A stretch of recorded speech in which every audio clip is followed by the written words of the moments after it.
Спец 200W замын балластыг шуух гिचдэг цэвэрлэх машин байна.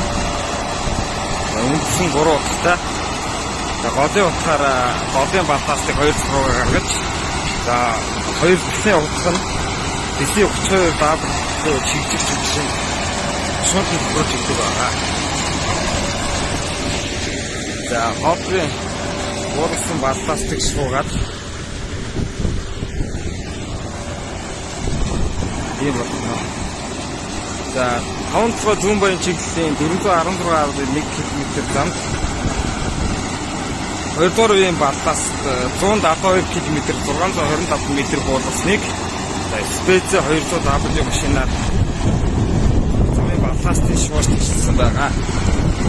За замын балластыг тэгшдээд DC 32W үлгэрийн чиглэл 182 км 515 метр зам ингэж чиглэсэн.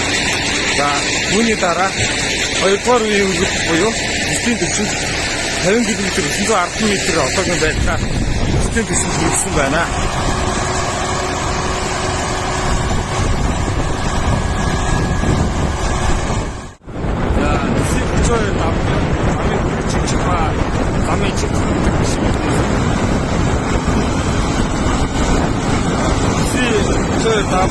Зүүн баян 500 чиглэлийн төмөр зам Игүүрийн жижиг буюу 182 км 515 м чиглэлсэн. За одоогийн байдлаар 2 дугаар чиглэл буюу 90 км 50 км 910 м байна.